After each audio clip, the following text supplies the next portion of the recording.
The world has a history of money, whether it's backed by gold or not, where government gets themselves excessively into debt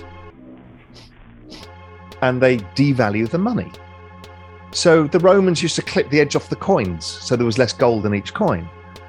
And eventually people would lose faith in the coins because they blend them with silver and then blend them with copper. And, the coins were worthless because that was supposed to be worth the value of the denarii in Roman times. But governments can't help themselves. Humans, we're just humans, right? Humans are fundamentally flawed creatures and we always will be. So then we have these gold standards. The US and the UK were on gold standards. World War I, World War II, we all have to leave it because we've got too much in debt again. We've overly financialized yet again because humans love leverage above all things. It's kind of sex and leverage are the two things that drive humans for some reason.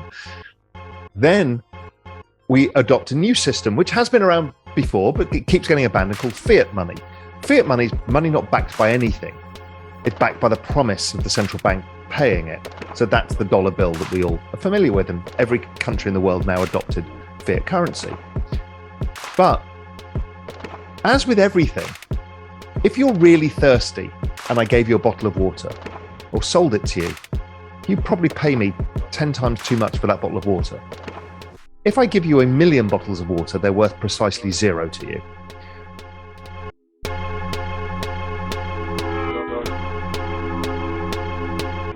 So scarcity has value. That's art, that's cars, that's almost anything. Humans value scarcity for whatever reason we do.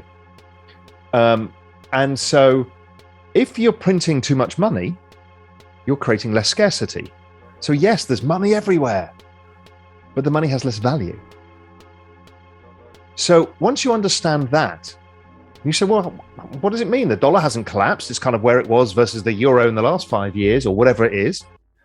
And then you say, but my $50,000 salary now can buy me much less shares in Apple, Amazon, Google, Microsoft.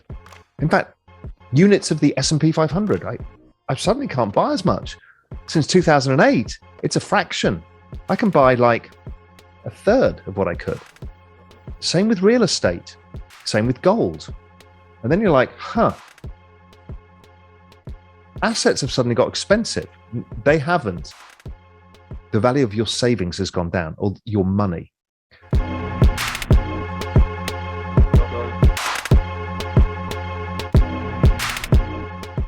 So you can't afford to buy assets. What is an asset? An asset is deferred consumption from the future. I buy a house, I sell it in the future, I get to retire, whatever the things are, right? We don't buy the S&P because we want to hang it up in our wall. We buy it because we want to sell it at a future date to realize money. So that means our future selves are now poorer. That's essentially what this means. That's what currency debasement is. So Bitcoin comes along in 2008, in the middle of the crisis. It's kind of like it was perfectly prepared for this and said, Satoshi goes, hey, look at this. I can create an algorithm that only creates so much of this thing, the Bitcoin, and it can never vary. Ever. So therefore, this is scarcity that humans can't fuck around with. Now, humans have this propensity to fuck around with scarcity because they're economically incentivized to do so. Here they can't. So then they become economically incentivized to own this asset because it's scarce and it cannot be changed because it has this consistent supply curve and a limited number. So Bitcoin becomes this great store of value. And it would look like gold because gold's a good store of value. It's worked for thousands of years. But Bitcoin has this other thing to it. It's a network, which gold isn't, and it's technology, which gold isn't. So we have use cases and the benefits of building a network. So suddenly it goes up exponentially in price. Roll on to 2015, and suddenly somebody's looking at the blockchain and they start saying, imagine if these bits on the blockchain, which is where you record the ownership of something, in Bitcoin, it's Bitcoin itself. What happens if we could put a contract in there? Because humans live off contracts. Everything is basically a contract in our legal terms. And that was the rise of Ethereum. It became a platform where you could programmably change the blockchain. Not the attributes of the blockchain. You couldn't remove anything off that ledger, but you could change the little holding buckets and say, well, it can look like this, it can look like that, it can adopt to this. And those things were verifiable as well, so they couldn't change. So this created Ethereum, which became the platform. So if you think of Bitcoin as this store of value, this very pristine, beautiful thing, then you think of Ethereum as also a very beautiful thing, but it's a much broader application because it's like programmable money. Everybody has to use Ethereum, basically, that uses this crypto rails, unless you're just in the Bitcoin world. But everything that we've talked about, and everybody will have, even if you're not very familiar with the space, will have heard the term DeFi or NFTs or tokens. And basically, most of that is still being built on Ethereum. And as you said, the network. So what is this Metcalfe's law that you and I have referred to? Metcalfe's law is, it really started to become understood in the 80s, and then much more so as mobile phone networks started, these giant connected networks, right? Because digital technology allowed networks to connect. Before it's humans, we couldn't connect with each other in the same way. So networks connect with mobile phones, suddenly they explode in value. You know, all these phone companies, huge companies. And if you added them all up around the world, they'd be worth tens of trillions probably. We just don't even think of it in those terms because they're fragmented networks.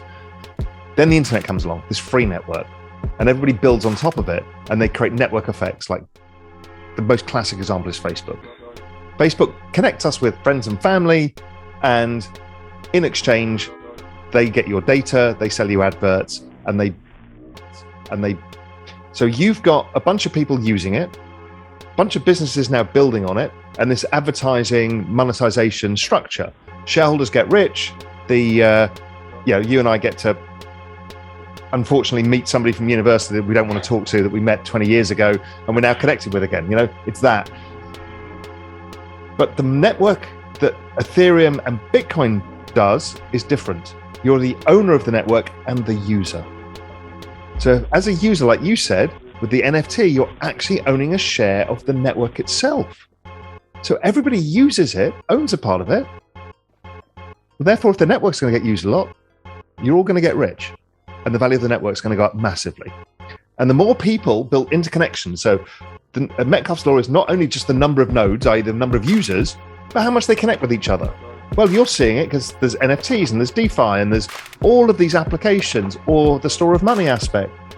These things all together, and then there's the linking of all of these, like Chainlink or some of these other protocols, Polkadot. They're linking all this ecosystems together. So I can send you $1 instantaneously, and we have no idea whether it went on Bitcoin rails, XRP rails, Ethereum rails. And guess what? We don't care. I promised you $1, you want to get the dollar instantaneously. That's interoperability. That's all coming. So this is what Ethereum is about. It's the magnitude of this network where everybody's developing everything on top of it, and it's scarce supply.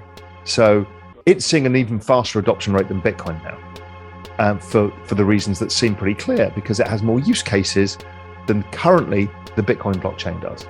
Doesn't mean Bitcoin blockchain can't in due course, but right now there's a lot more use cases in Ethereum. It's super exciting.